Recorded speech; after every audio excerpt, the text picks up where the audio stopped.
Select Board worked diligently to prepare a thoughtful town hall proposal which meets the needs of the town with no tax impact.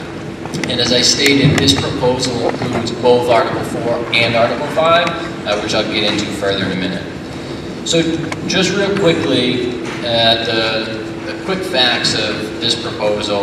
It's a $1.9 million building that's being proposed to replace rented space.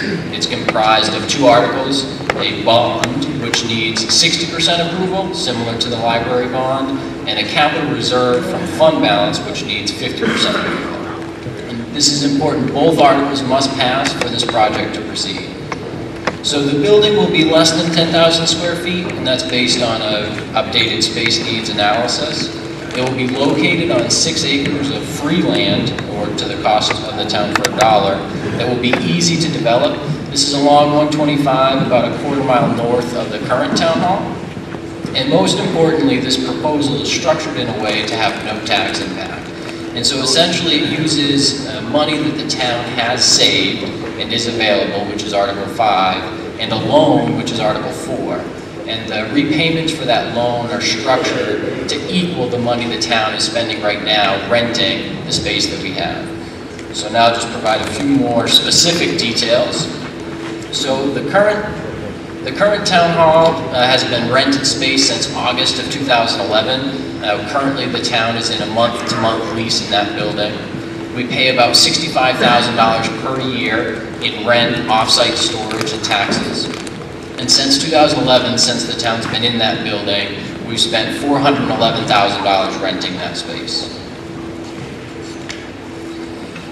So, as many of you know, the voters have been asked on numerous occasions to support various town hall proposals, and this slide indicates a few of those. So at the start of this past year, the Select Board set as their first goal to address the space needs of the town hall.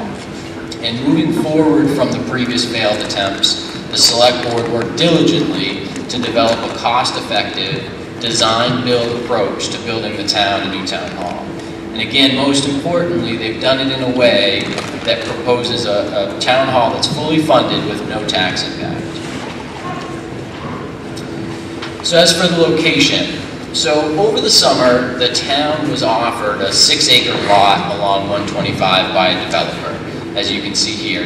This lot is a quarter mile from the current town hall, just north on 125, and it's part of a 212-acre development project that's being proposed. So the developer was transparent with the board, explaining that he's willing to give the land to the town because a municipal building would be a draw and could potentially increase the value of other commercial and residential lots. And so you see the rented town hall and then the 6-acre lot with a star in it that shows the proposed location for the town hall, Article 4 and Article 5. So this is a topography that shows that lot, and it shows that it's flat, it's large, and it has over 3 buildable acres.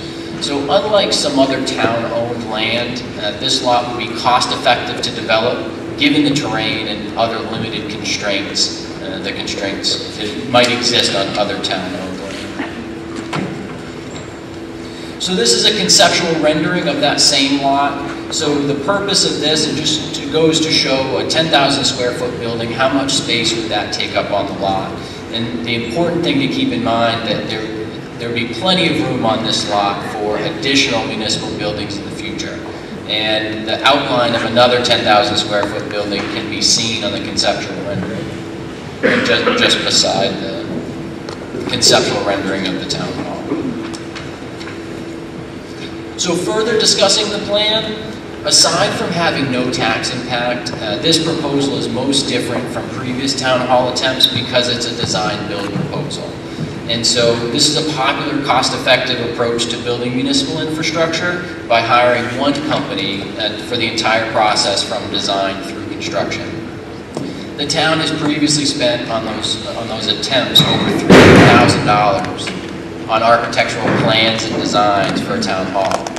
So this board is planning to take those valuable designs and plans and say, we know what we need, and we want to move forward and not spend additional time and money on more plans or more designs.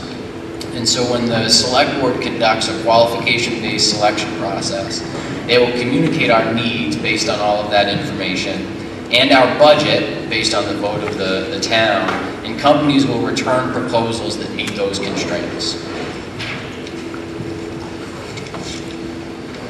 So this is an example of the most recent town hall floor plans from 2015. This is part of the $300,000 the town spent on designs. And so based on a review of the space needs analysis, this proposal of less than 10,000 square feet reduces space in these designs, reduces storage space based on technology improvements, reduces meeting space based on needs, and reduces office space based on staff consolidation. So if approved, construction would likely be from fall of this year through fall of 2020 on this project. So now the financial details to provide some more information for you folks. So again, this proposal has two funding sources, Article 4 and Article 5, and it's structured that way specifically to have no tax impact to the voters. So Article 4 is that $875,000 bond, that warrant article you've already heard. And Article 5 asks to use $1,025,000 of fund balance or savings. And again, both articles must pass for this project to proceed. And you'll notice that language in the next warrant article when the moderator reads it. So for the bond for Article 4, this graph just illustrates that the repayments for that $875,000 bond are perfectly offset to the current budgeted expenditures on the rented town hall. And this is one of the ways that the select board is able to bring this proposal forward with no tax impact. So after 20 years, we will own that building, and the budget line for rented space for this bond repayment would be zero.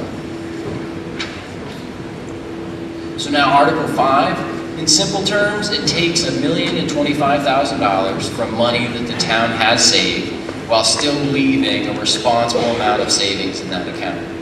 So specifically, that $1,025,000 comes from unassigned fund balance. And Administrator Scruton explained that a little bit earlier, so I won't belabor it too much, but this is the town's savings account. So this ensures cash flow and covers emergency expenditures, much like a family having 6 months of expenses set aside in case of emergency. So this fund balance primarily accumulates from unexpended appropriations and unanticipated revenue like motor vehicle registrations and taxes. The New Hampshire Department of Revenue Administration recommends holding between 8% and 17% of regular general fund operating expenditures in a fund balance. So the Select Board's policy has set the target at 12.5%, as Administrator Scruton mentioned. So currently, Barrington is in a comfortable position with approximately $5,066,000 in unassigned fund balance, which is 17.2% of the regular general fund operating expenditures. So more specifically, looking at that unassigned fund balance, this pie chart represents the current total of unassigned fund balance. So that largest section shows the midpoint, shows the $3,683,000, which is the 12.5% that the Select Board's policy is targeted of that range of 8 to 17%. The next largest section is Article 5, and that's the proposed contribution to the Town Hall project from that savings account. Additionally, there's a smaller section which is $295,000, and that chunk of money is being proposed by the Select Board to fund most of the other warrant articles, which Administrator Scruton presented and we'll be discussing later, and using that $295,000 from fund balance to fund those articles, again with no tax impact. So finally, you can see a wedge that's about $60,000, not a huge sum of money, but the point being that if the voters approve all that the Select Board is recommending, including the Town Hall, the town will still be over that 12.5% target of the fund balance range. So that concludes the details of the presentation. So this PowerPoint presentation, along with a lot of additional details and information, is available on the town's website, just /town hall. So I welcome you to get your questions answered there, and certainly if there are additional questions specific to the information of the proposal, you can contact us at the information provided.